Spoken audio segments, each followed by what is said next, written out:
Egyptian god card! Sniper, the Sky Dragon!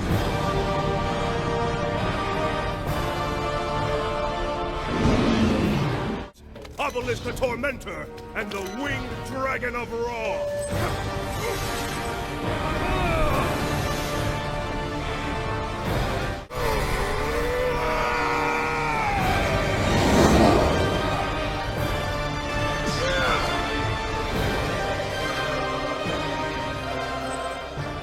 You've allowed me to assemble the 3 strongest and most feared creatures in Duel Monsters, Kaibas.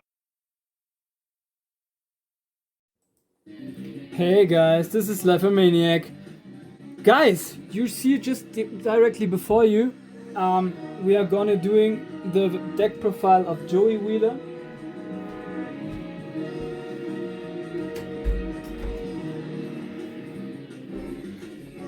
As I already mentioned, I didn't plan to, but there was a request of a subscriber to make the antagonist deck profile in the Pyramid of Light arc from Joey Wheeler.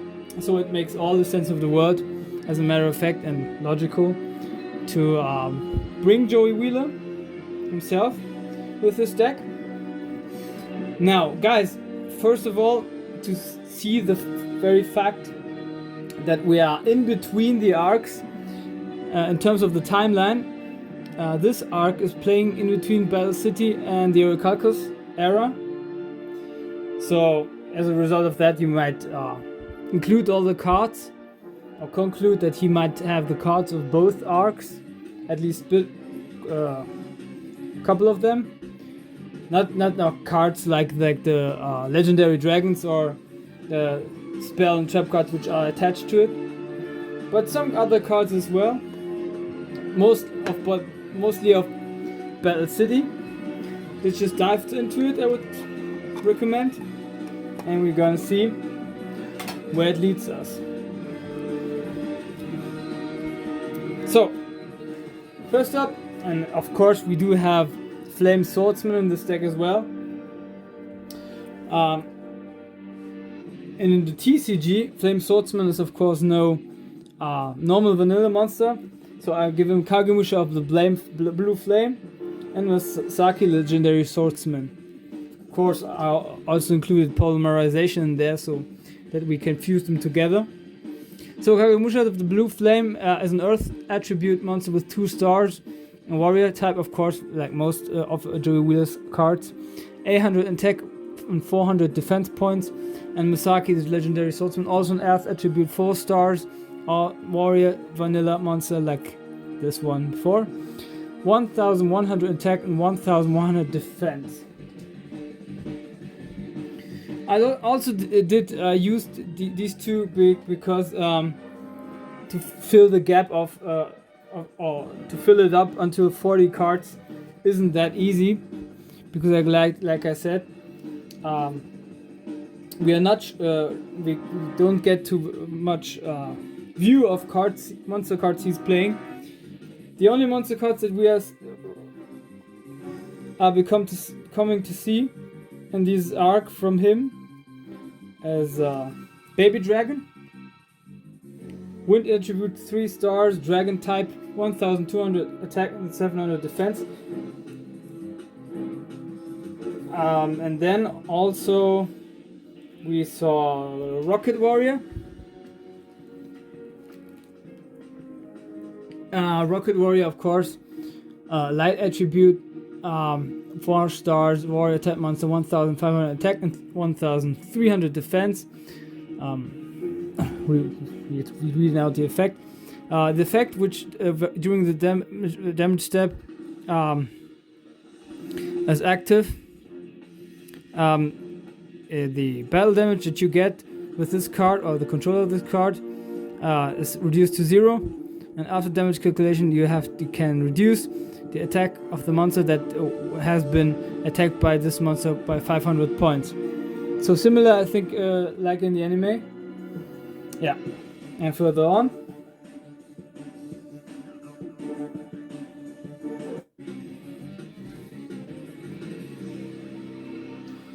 I gave him 1 alligator sword, which we did not see.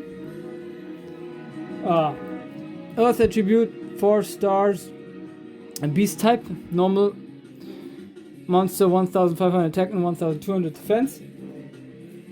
I gave him also X-Raider, Earth attribute, 4 stars, warrior type monster, 1700 attack and 1150 defense. So X-Raider, for example, I think we don't get to see in the Calcus arc, but I still put it in there because it wasn't a Battle City arc. Yeah. Of course, a Swordsman of Landstar, which is included in all of his decks. Earth attribute, 3 stars, warrior type monster, 500 attack, 1200 defense. Always a good combination with this graceful dice and his skull dice. Then, and because we had Baby Dragon, I assumed it would make just be logical as well as practical to put in there Time Wizard. 2 stars, light attribute, spellcaster type monster, 500 attack and 400 defense. Of course, its effect very iconic and classic. To toss a coin, call it heads or tails, and if you call it right, then you destroy the monster cards of your opponent and give off half damage to your opponent's life points, half of the attack of the gathered destroyed monster cards. And if you call it wrong, then you of course lose half the damage attack of your own monster cards attack sets.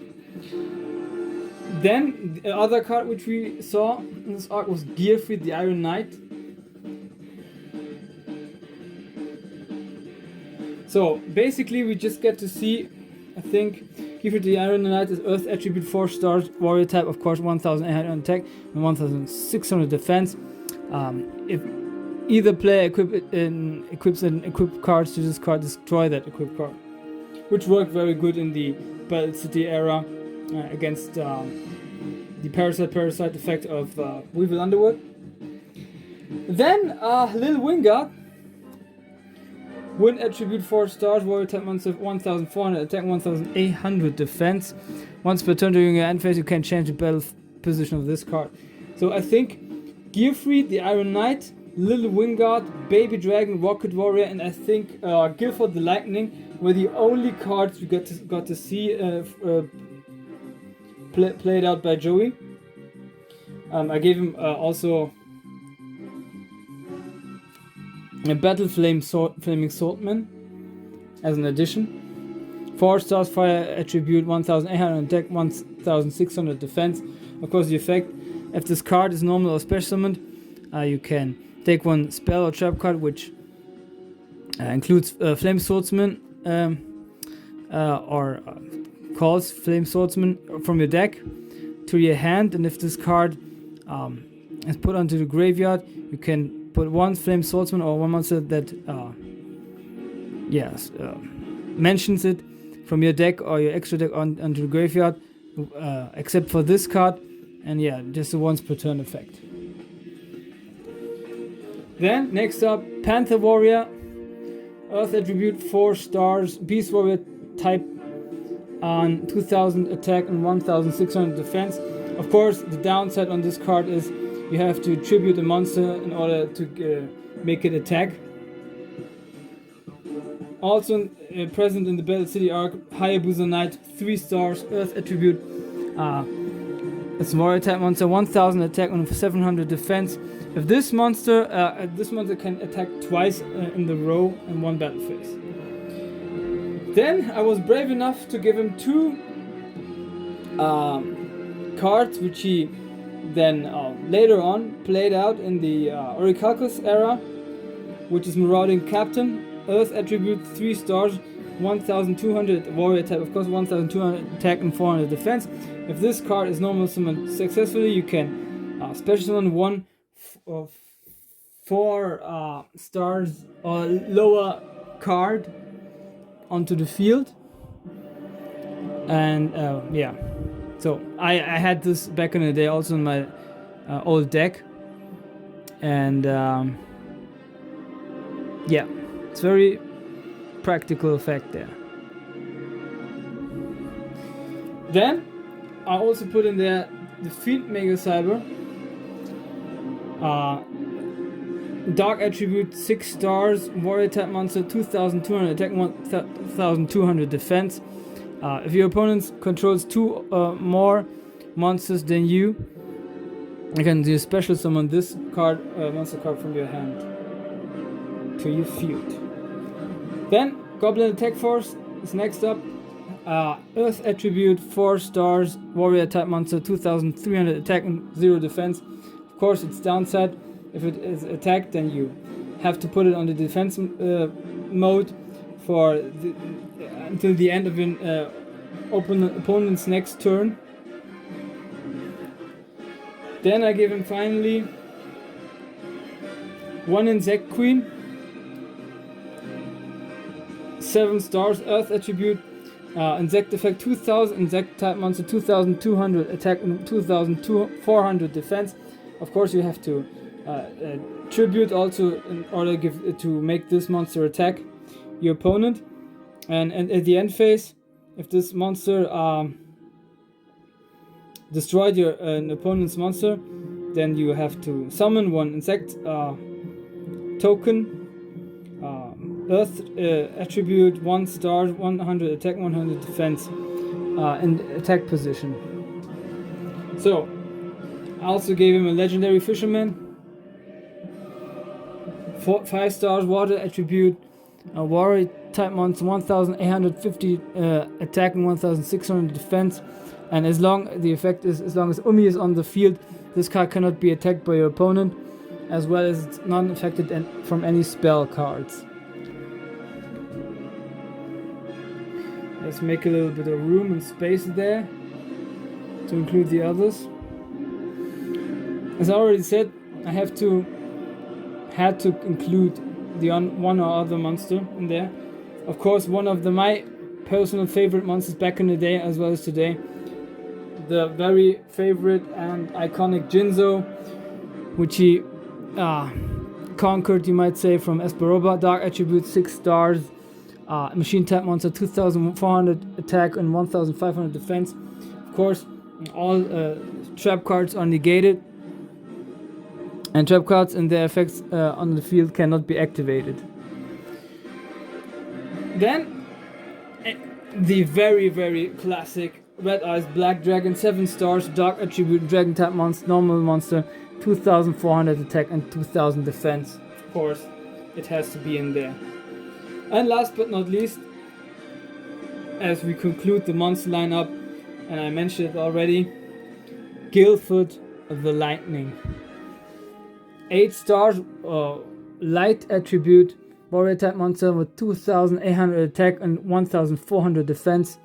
And it's of course, if you tribute summon this card with 3 monsters, then you could destroy all of your opponent's monsters. So of course, his strongest monster card. And lastly, last but not least, the last monster card which I put in here. So this about his monster cards. Let's get to the spells.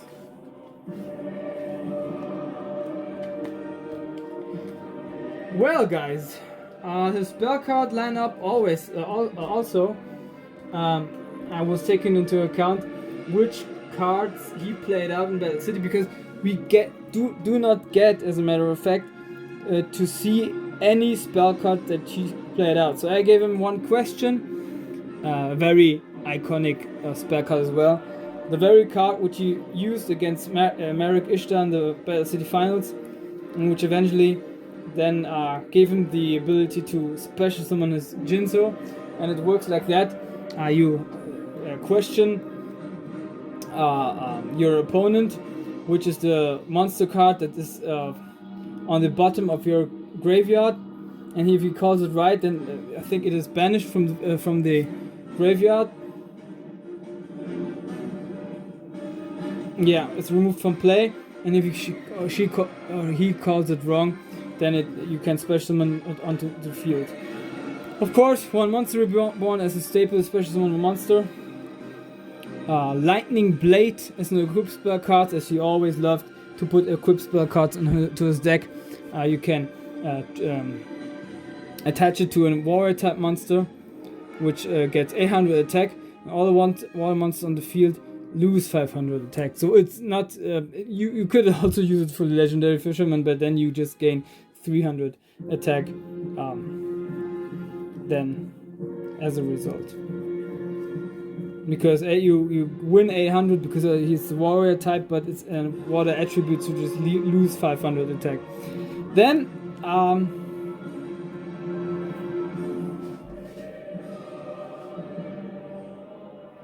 Foolish Burial, the very spell card that he combined against Odion. He buried one of his cards and then he brought it back, I think, with Monster Reborn.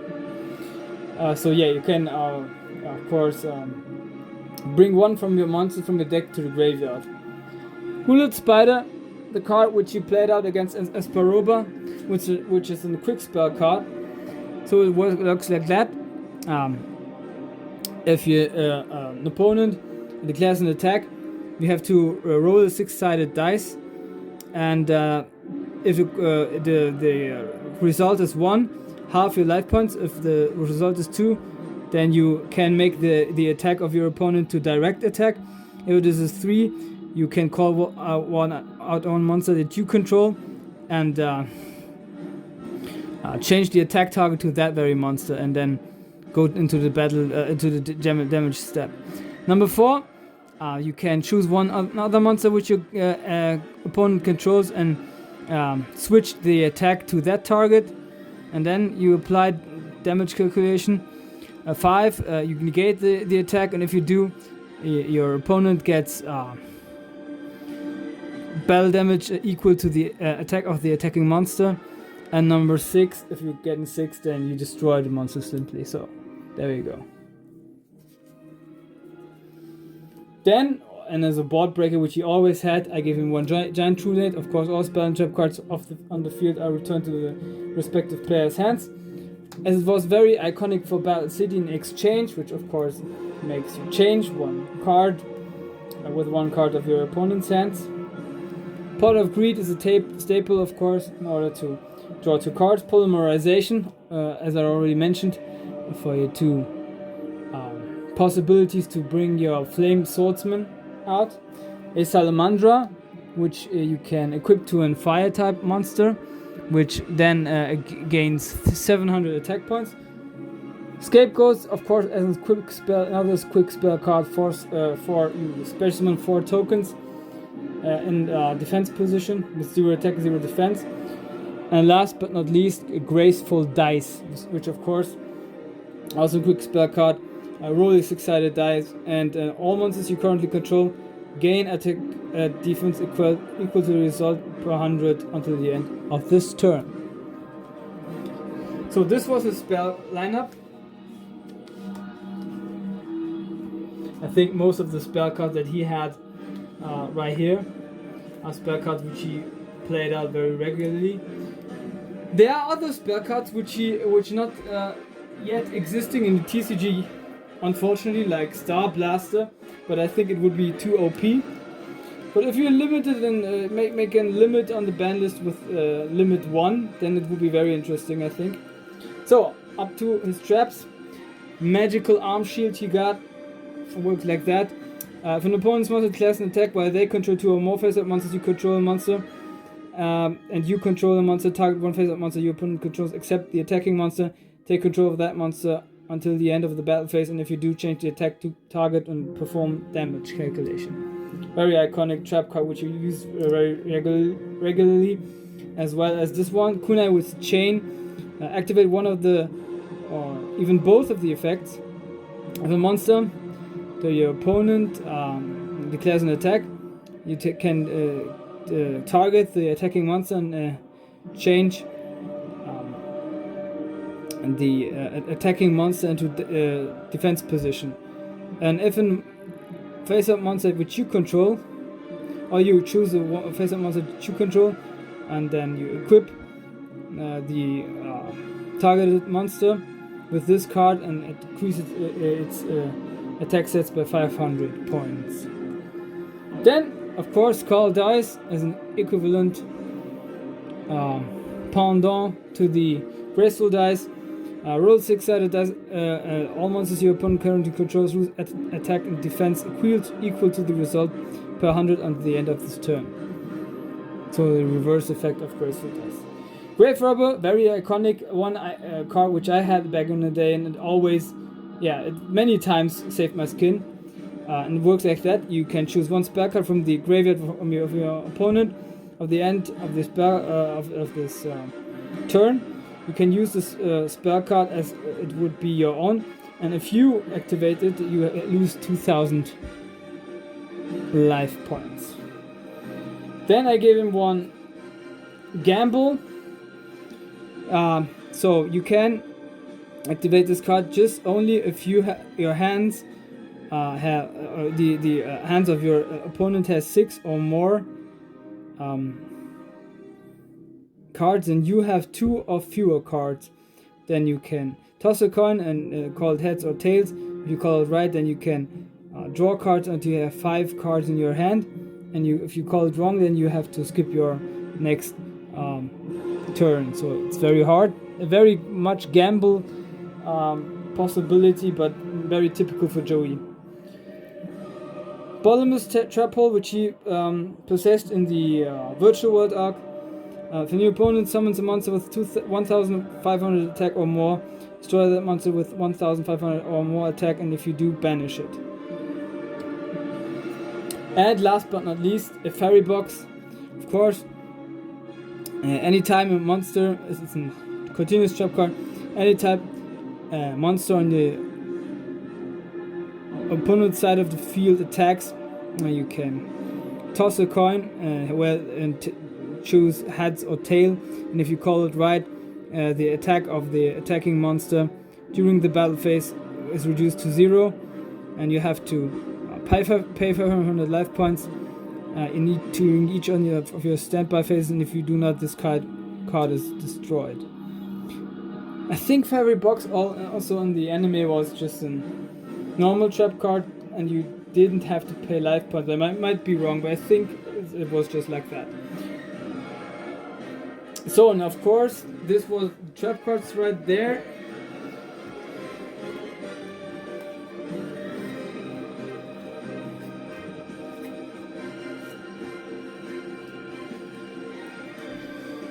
And last but not least, I have there a 1000th Dragon.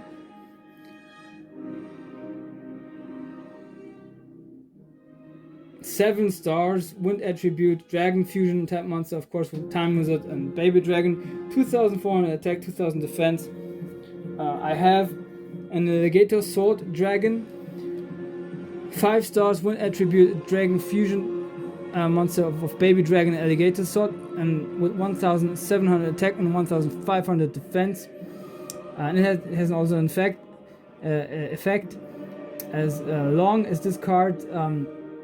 This card can attack your opponent directly, and if the only face-up monsters he controls are earth, water, or fire type monsters.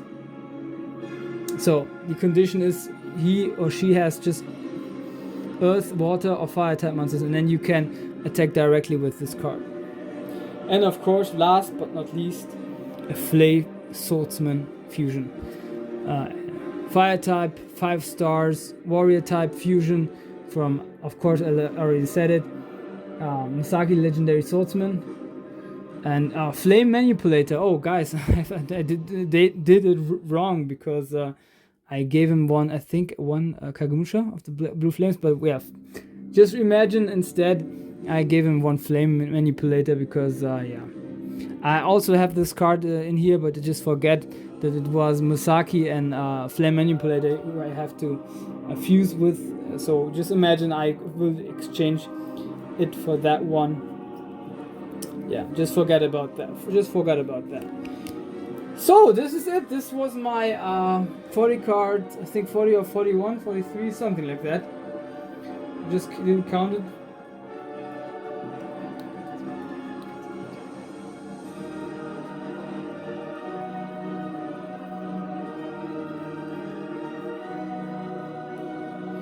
Yeah, 40 cards, guys. I just counted it very fast in order to make sure.